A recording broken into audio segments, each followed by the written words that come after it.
y, तो मेरे पास कोई एक पर्टिकुलर सॉल्यूशन नहीं आएगा यहाँ. I can give different values to x and take values of y.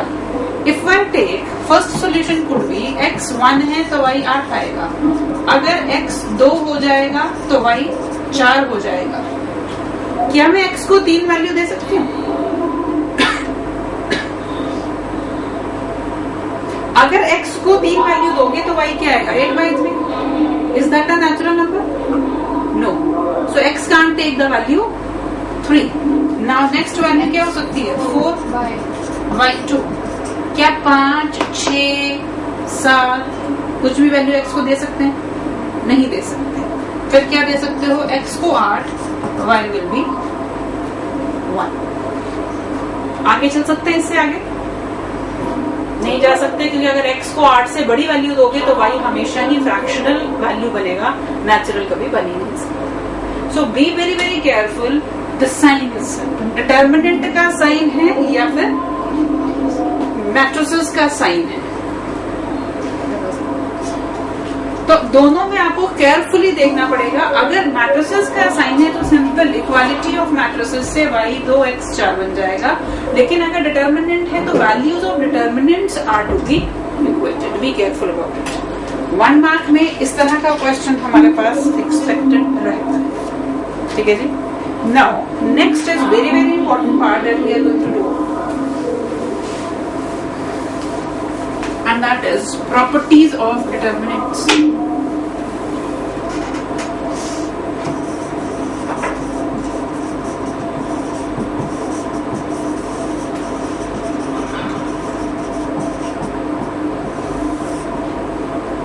Properties of determinants. सबसे पहले तो हमें ये देखना है कि हमें डिटर्मिनेंट्स की प्रॉपर्टीज इस्तेमाल करनी क्यों पड़ेगी. हमने देखा किसी भी डिटर्मिनेंट को इवैल्यूएट करने के लिए हम क्या करते हैं, किसी भी रो या किसी भी कॉलम से एक्सपेंशन कर सकते हैं और सबसे वैल्यू सेम आती है. ये हम ऑलरेडी डिस्कस कर चुके हैं.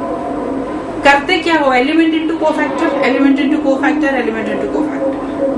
अब अगर आपके पास किसी भी एक रो में या कॉलम में कोई एलिमेंट 0 बन जाएगा तो उसका कोफैक्टर निकालने की जरूरत नहीं है. ठीक है. तो हम जो प्रॉपर्टीज अभी पढ़ेंगे उनका हम यूज जो करते हैं, that is to bring maximum number of zeros in any column और in any row of the determinant. जिस भी कॉलम में या जिस भी रो में हम 2 या फिर 1 0 बना सकेंगे, उस रो से या कॉलम से हम एक्सपेंशन कर देंगे ताकि उतने ही कम कोफैक्टर्स हमको कैलकुलेट करने पड़ेंगे. ठीक है. तो जितनी भी प्रॉपर्टीज हम पढ़ने जा रहे हैं सभी को किसी ना किसी वे में हम इस तरह के काम के लिए इस्तेमाल करेंगे. ओके. सो सबसे पहले प्रॉपर्टीज लिखो. Let us write them one by one and understand. First property is, ये ऑलरेडी आप पढ़ चुके हो, समझ भी चुके हो, लिख लो बस एक बार. Let A is a square matrices of order n. Let A be a square matrices of order n.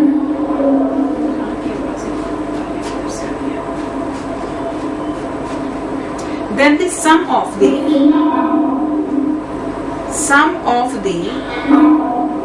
product of elements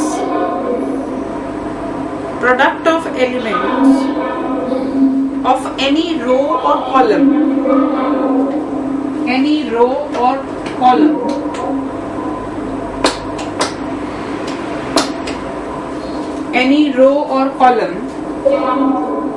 with their cofactors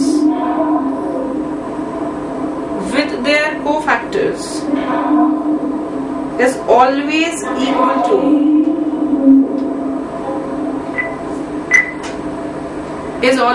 equal to determinant of A. Is always equal to determinant of A.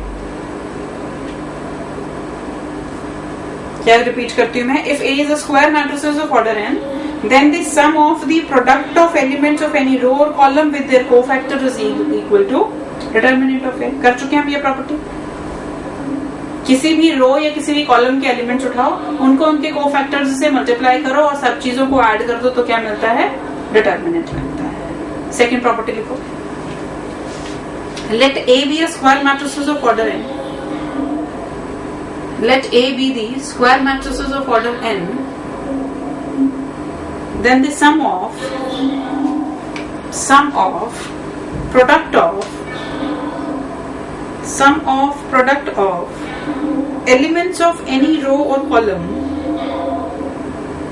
Sum of the product of elements of any row or column with the cofactors of corresponding elements of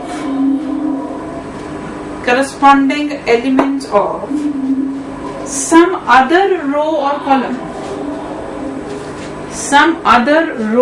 column is equal to 0. ये भी property हमने पढ़ी थी.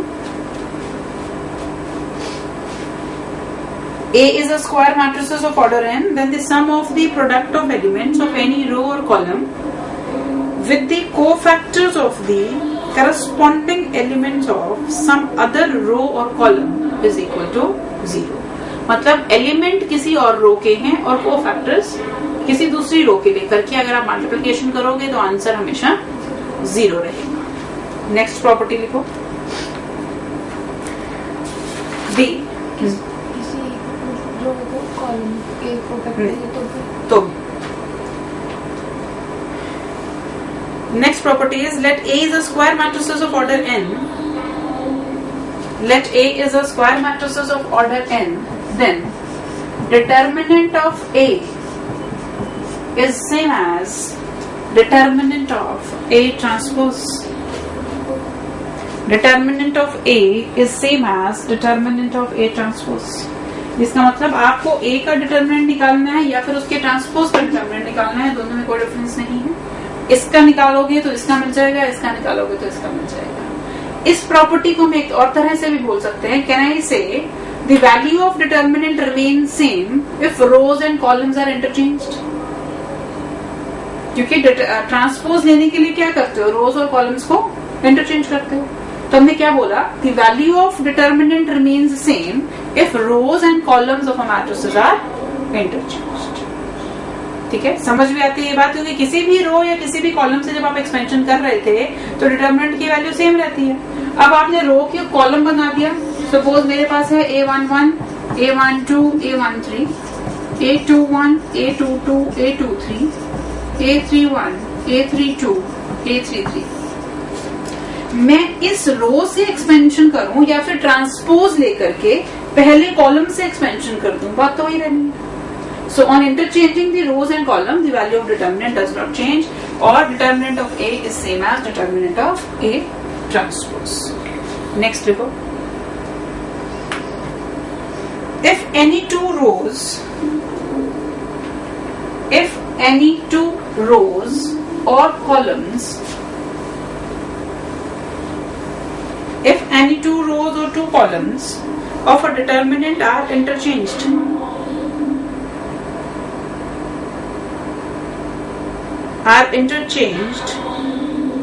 then the value of the determinant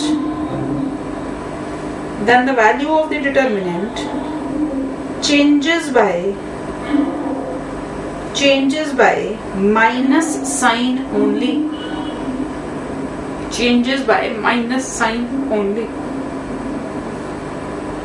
मतलब अगर मैं किन्हीं दो रोज को या किन्हीं दो कॉलम्स को आपस में इंटरचेंज करूं. पहली जो प्रॉपर्टी पढ़ी उसमें हमने क्या किया था, सारी रोज को कॉलम्स में इंटरचेंज किया था या कॉलम्स को रोज में इंटरचेंज किया था.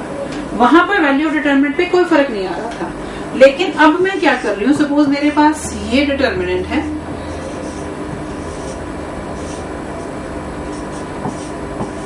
मैं इसकी किन्हीं दो रोज या किन्हीं दो कॉलम्स को आपस में इंटरचेंज करता हूं, तो वैल्यू ऑफ डिटरमिनेंट पर क्या इफेक्ट आता है, सिर्फ एक माइनस साइन की इंट्रोडक्शन हो जाती है. मतलब अगर ये A है, मैं B डिटरमिनेंट ला रही हूं using the transformation. We have read this transformation से C1 इंटरचेंजेस टू C2. पढ़ी थी ये ट्रांसफॉर्मेशन. C1 और C2 को इंटरचेंज कर दूं तो क्या हो गया 0 5 माइनस 7 1 माइनस 3 0 2 8 6। अब अगर आप A और B के डिटर्मिनेंट की बात करो तो क्या होना चाहिए? Determinant of B should be minus the determinant of A। अब जरा फटाफट से वेरीफाई कर लो, इसलिए मैंने जीरोस डाल दिए ताकि वेरिफिकेशन आसान हो जाए। करो फटाफट से, क्या ये प्रॉपर्टी आपकी वेरीफाई हो रही है?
हाँ जी,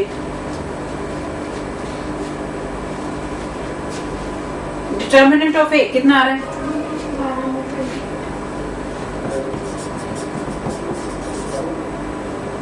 वन इंटू 30 प्लस 56, ये 0 हो गया तो उसको छोड़ ही देंगे, plus 2 into 21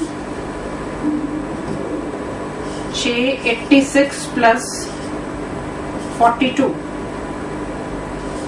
128, and here minus 1 into 30 plus 56 minus 2 into 5, so minus 86 and नहीं sorry this is minus 21, ये तो 0 हो जाएगा, minus 21 minus 42 minus 128। ओके, सो एक इंटरचेंज करने पर एक नेगेटिव साइन। अगर मैं दो चीजों को इंटरचेंज कर दूं फिर एक मैंने किया C1 इंटरचेंज टू C2, इसके साथ ही मैं लगा दूं R1 इंटरचेंज टू R2, फिर वैल्यू ऑफ डिटर्मिनेंट क्या हो जाएगी?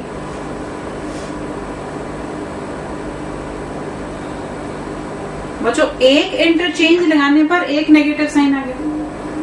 जब उसी डिटर्मिनेंट में आपने एक और इंटरचेंज लगा दिया फिर क्या होगा? एक और negative. So negative negative will become positive.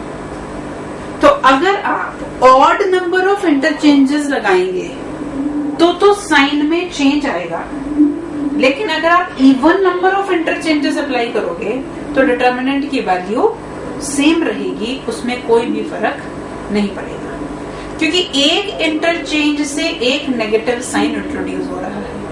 दो इंटरचेंजेस करने का मतलब है दो negative signs, and two negative signs multiplied together becomes positive. So if you are making odd number of interchanges, the sign of determinant changes. If you are making even number of interchanges, the sign will remain same. Okay?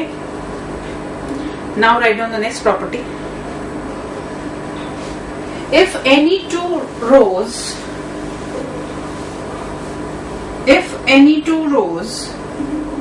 or columns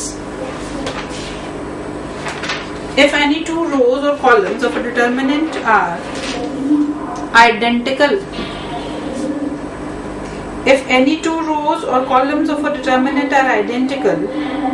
then its value is 0.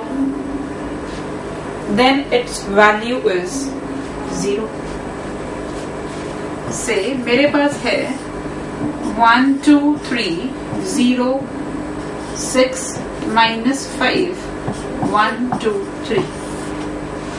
R1 is same as R3. The two rows are identical. It could be two columns are identical. In that case, the value of determinant must be equal to 0. Let us see. 1 into 18 plus 10.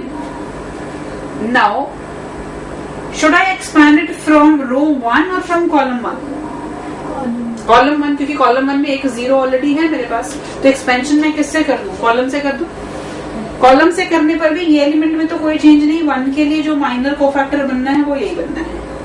अब 0 वाले का cofactor calculate करने की जरूरत नहीं है मुझे। तीसरे एलिमेंट पर आऊंगी तो क्या आएगा? 1 into -10 and plus 18 plus minus plus -10 and -18. So 28 minus 28, value is becoming 0. So very important property. If two rows or two columns of a determinant are identical, the value of determinant becomes 0. Next property.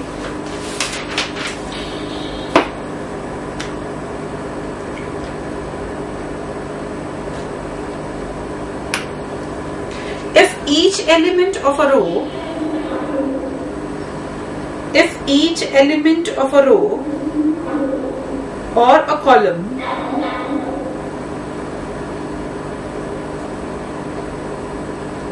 of a determinant, if each element of a row or a column of a determinant is multiplied by a non-zero constant k,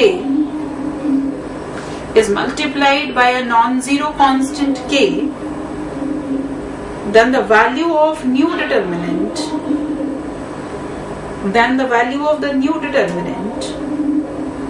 is k times the value of original determinant. K times the value of original determinant.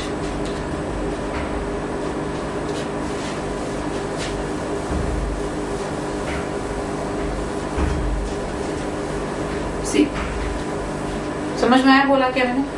किसी भी एक रो या किसी भी एक column determinant के किसी भी एक रो या कॉलम को अगर हम किसी एक पर्टिकुलर नंबर से मल्टीप्लाई कर देंगे तो पूरे डिटर्मिनेंट की वैल्यू भी उस नंबर से मल्टीप्लाई हो जाएगी। सपोज हम लेते हैं 1 2 3 4, ये है मेरे पास A। इसका डिटर्मिनेंट अगर मैं कैलकुलेट करूं तो क्या आएगा? 4 minus 6 that is -2। अब मैंने क्या किया, इस डिटर्मिनेंट के से पहले कॉलम को 2 से मल्टीप्लाई कर देंगे, तो जो नया मुझे डिटर्मिनेंट मिलेगा वो क्या मिलेगा? 2 6 2 4। Answer now 8 minus 12 minus 4. So determinant of B is 2 times determinant of A, where 2 is the number with which I have multiplied first column.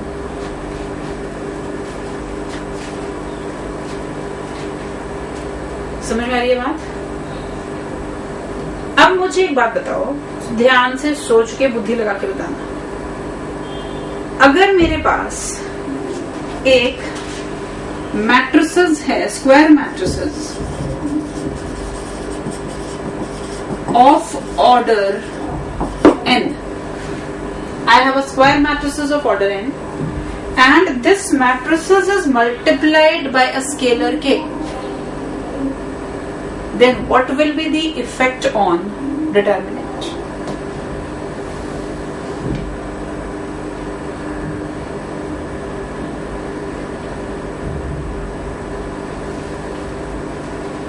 A is a square matrices of order n,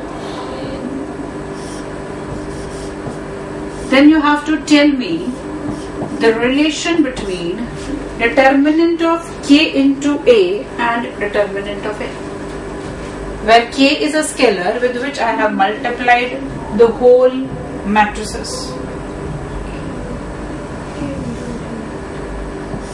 K into A का determinant will be k into determinant of A. हाँ जी, बोलो फटाफट से, ये होगा या कुछ और होगा? यही होगा मयंक? अभी हमने जो पीछे प्रॉपर्टी की वहां पर हमने क्या कहा? अगर एक रो या एक कॉलम को मल्टीप्लाई कर रहे हो तभी ये के का फैक्टर आ गया। जब आप मैट्रिसेस को किसी स्केलर से मल्टीप्लाई करते हो तो सारी रोज और सारे कॉलम्स मल्टीप्लाई हो जाते हैं। अगर आपके पास ए है और 2a करना है तो सभी एलिमेंट्स की मल्टीप्लिकेशन कर दो। इसका मतलब क्या हुआ? सपोज अगर nth ऑर्डर का डिटर्मिनेंट है, इसका मतलब n रोज या फिर n कॉलम्स सारे के सारे के से मल्टीप्लाई हुए, तो इफेक्ट क्या होना चाहिए?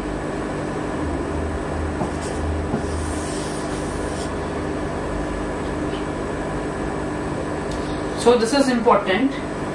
Sometimes students do have a confusion. Just remember one thing, when we are taking the determinant, तो एक रो या एक कॉलम पर मल्टीप्लिकेशन का इफेक्ट डिटर्मिनेंट को उसी फैक्टर से मल्टीप्लाई करके मिल जाता है जिससे आपने रो या कॉलम को मल्टीप्लाई किया। अब अगर मैं पूरी की पूरी मैट्रिसेस को जो कि nth ऑर्डर की है उसको किसी स्केलर से मल्टीप्लाई कर दूंगी तो उसकी सारी रोज या उसके सारे कॉलम्स उस स्केलर से मल्टीप्लाई हुए। अगर n रोज थी तो ये k कितनी बार आएगा? n बार ही आएगा। इसका मतलब जो इफेक्ट है determinant of k into a, this is k power n into determinant of a, where n is the order of matrices. So this is an important property. इसको याद रखना है और अच्छे से नोट भी कर लो इसको। हाँ जी, k पावर n क्यों किया?